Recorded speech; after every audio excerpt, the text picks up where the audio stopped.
Bonjour à tous, bienvenue dans l'épisode 6 de la saison 6 de la MSS Academy.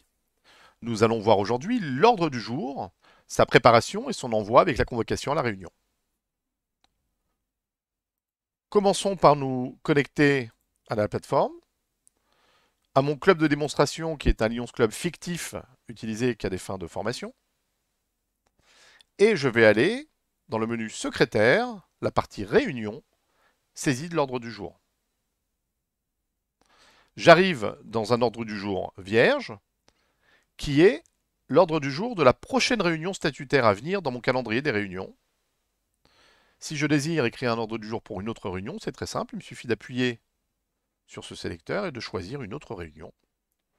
Ou de la rechercher en tapant quelques caractères, vous voyez là. Mais là, en l'occurrence, je vais laisser la prochaine statutaire, ça me va très bien. Alors on m'explique que cet ordre du jour va pouvoir être utilisé dans les mails de compte rendu, dans les relances, dans les convocations, que je peux voir une version PDF imprimable, mais que pour cela, il faut bien penser à enregistrer.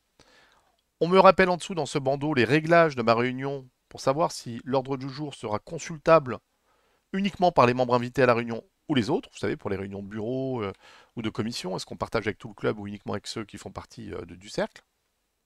Puis quelques rappels, la date de convocation, la date de relance, si elle a été envoyée, et la date de compte-rendu. Bon, ben, là, on en est à l'étape de l'ordre du jour, donc évidemment, il n'y a pas de date de compte-rendu. Ensuite, je vois quelques boutons qui sont modifier la prochaine réunion, que j'avais là aussi, hein, pour aller changer les paramétrages si ce n'était pas les bons réglages. Aller directement à la convocation, ça je le fais en général quand j'ai terminé mon ordre du jour. Voir la version PDF, on fera un exemple tout à l'heure. Et un concept intéressant qui est le masque. Alors qu'est-ce qu'un masque de document? C'est une structure vierge, hein, juste la structure qu'on prépare et qu'on appelle à chaque fois qu'on démarre un nouveau document pour pas démarrer de zéro sa mise en place. Alors, je vais appuyer sur créer et modifier le masque pour voir le masque que j'ai pour les ordres du jour. Alors, c'est un masque que je me suis constitué tout seul.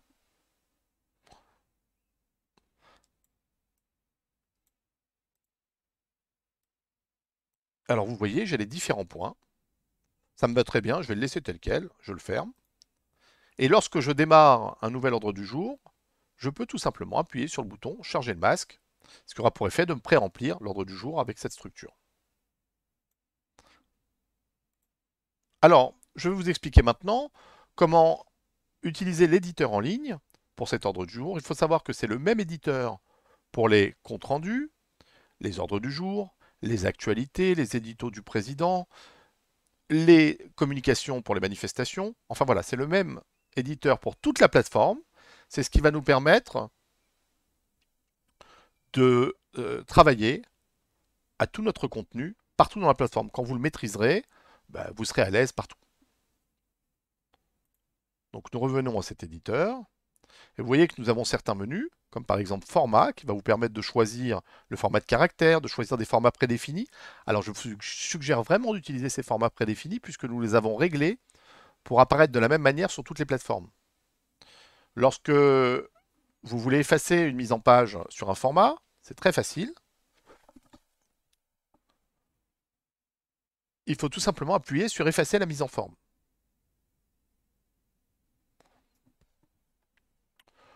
Là, nous allons démarrer en chargeant notre masque, comme nous l'avons vu, hein. Alors on me dit attention, en chargeant ce masque, tu vas effacer tout le contenu. Je dis oui, ça va, il est vierge, je peux y aller. Et ça, voilà, je commence avec les premiers éléments de mon masque. Je peux, si je le désire, commencer en rentrant du faux texte. Alors vous voyez, là j'ai mis un paragraphe de faux texte que je peux sélectionner pour être en format paragraphe. Et par exemple, augmenter la taille des caractères. Alors moi j'ai toujours tendance à mettre des caractères un peu gros, alors, pour que ça soit bien lisible. Nous allons utiliser uniquement deux paragraphes. Voilà, pas trop long. Alors, désolé, c'est du faux texte, vous savez, en latin, donc le correcteur orthographique me fait des soulignements rouges partout. Bon, c'est pas très grave. Donc, imaginons que je veuille mettre une partie du texte en gras, une partie du texte en souligné. Bon, bah, vous connaissez, hein, les éditeurs de texte. Là, on est vraiment dans des choses assez ressemblantes. Si je le désire maintenant, je peux intégrer des images. Alors, c'est très simple.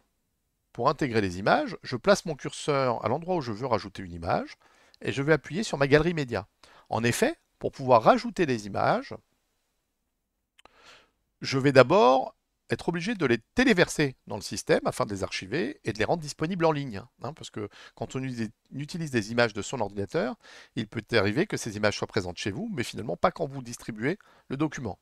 Là, la première étape, c'est de passer par la galerie média, soit d'aller chercher des images que j'ai déjà mis en place, soit tout simplement d'en téléverser une à la volée en appuyant sur ajouter des fichiers, ce que nous avons vu la dernière fois dans le dernier tutoriel. Alors, je vais prendre une image un peu au hasard, et on va me demander quelle est la largeur d'image qui va être utilisée. Voilà, je vais dire utilise 75% de la largeur disponible, ça me va très bien. Et si je sélectionne l'image, je vais pouvoir décider de la centrer. Vous voyez, donc ça fonctionne vraiment comme des éditeurs habituels. Si jamais je voulais partager...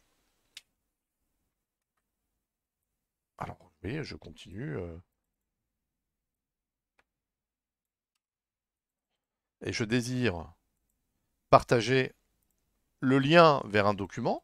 De la même manière, je vais appuyer sur cette galerie média et je fais sélectionner un document plutôt qu'une image. Et vous voyez qu'automatiquement, il y a un lien qui s'est mis en place avec un pictogramme qui représente le type de fichier.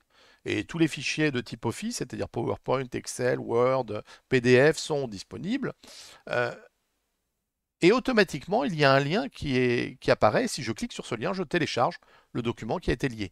Alors, je vous suggère de vraiment utiliser cette façon de faire pour partager des documents avec vos membres.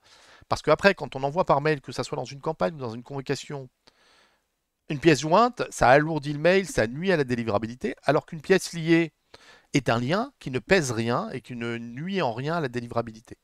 Donc c'est la meilleure manière pour partager des documents avec les membres en question. Donc là, j'ai rajouté une image, des liens, du texte que je peux mettre en forme, changer en couleur. Voilà. Je vous laisserai jouer avec l'éditeur afin de prendre la main et de vous habituer. Je peux créer un tableau et à l'intérieur de ce tableau de mettre des éléments. Tout ça viendra avec l'habitude. Alors, une petite chose, lorsque l'on est sur des éditeurs Internet en ligne, parfois, il peut arriver qu'on essaye de mettre des formats supplémentaires qui ne s'appliquent pas. Et quand c'est comme ça, ben, on passe par effacer la mise en forme et on remet le format. Puisque parfois, le cumul des formats ne fonctionne pas, le système prend le dernier qui avait été appliqué. Donc, imaginons que mon ordre du jour me satisfait plutôt. Je vais pouvoir directement, par exemple, regarder la version PDF. Et vous voyez que là, automatiquement, le système va me générer le PDF qui correspond à mon ordre du jour. Alors évidemment, dans un PDF, je n'aurai pas la possibilité de voir la pièce jointe, mais je peux la télécharger si j'ai diffusé le PDF. Le lien est existant dans le document. Mais le calage est parfait pour être imprimé, bien mieux que si j'essayais d'imprimer la page Internet. On fait un rappel de la date de la réunion en amont et nous mettons l'entête qui intègre l'entête de l'orga et le fanion du club à droite. Donc, une fois que j'ai travaillé sur mon ordre du jour, que j'y ai rajouté les images, du texte, je vous invite à toujours être concis pour les ordres du jour, la prochaine étape va être de le diffuser. Pour cela, très facilement, je vais pouvoir faire mes réglages et vous allez voir, la diffusion est très rapide. Alors, je suis dans mon ordre du jour, je l'enregistre. Alors, vous avez dû voir, pendant que nous travaillions, il y avait de temps en temps, voilà, un petit élément vert qui me disait que l'enregistrement automatique avait eu lieu. Alors, pour ça, je veux vous mettre en garde. Nous avons programmé dans le système un enregistrement automatique pour pas que vous ne perdiez votre travail si vous étiez déconnecté ou autre. Ou en tous les cas, pas tout le travail. Donc, je crois qu'il tourne toutes les 2 minutes à peu près. Il faut savoir que cet enregistrement automatique va garder et enregistrer la partie qui est à l'écran. Si vous avez ouvert le même ordre du jour sur 2 onglets ou le même compte rendu sur 2 onglets, parce que c'était une question qui nous a été posée, on se demandait pourquoi une personne avait son ordre du jour qui s'effaçait, on ne comprenait pas. Parce qu'en fait, sur un des 2 onglets, il y avait un ordre du jour vide et sur l'autre, l'ordre du jour sur lequel il travaillait. Eh ben, ça faisait ping-pong, c'est-à-dire que le deuxième, lorsqu'il s'enregistrait automatiquement, écrasait le premier.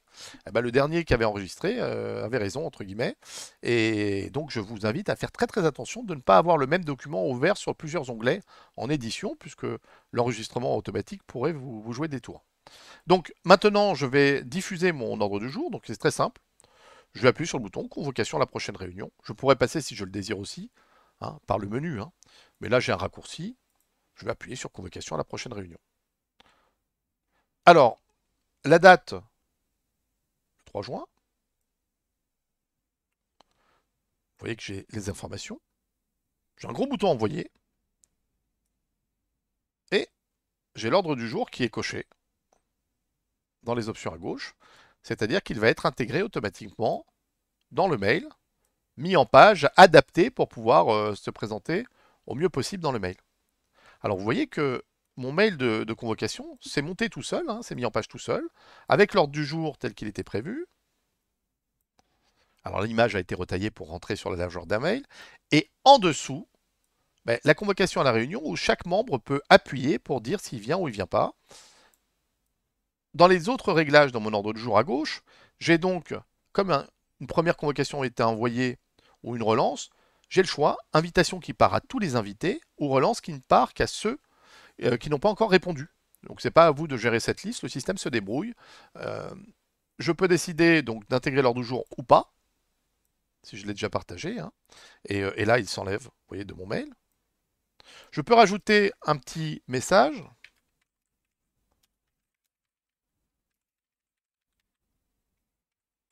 Voilà. Et j'appuie, il faut bien appuyer sur le bouton insérer dans l'email pour que le message vienne se rajouter en en-tête de mail. Vous voyez? Et je vais rajouter mon ordre du jour et vous verrez que le message se rajoute vraiment avant l'ordre du jour. Et le réglage de présence, actualiser ma présence, après. Donc, une fois que je suis satisfait, je peux par exemple faire envoyer un aperçu personnalisé pour mon président et faire envoyer le mail à mon président qui va me valider la convocation, par exemple à tout le monde, ou directement, ou un test. Vous avez le choix. Je peux mettre une pièce jointe, mais comme je vous l'ai dit, je vous le déconseille. Je peux changer le titre du mail. Et après, un simple appui sur le bouton envoyer enverra votre convocation ou votre relance à l'ensemble des invités qui étaient réglés sur qui étaient paramétrés sur cette réunion. Donc, voilà pour notre ordre du jour, sa préparation, son envoi avec la convocation.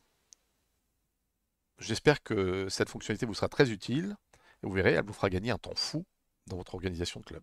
À bientôt!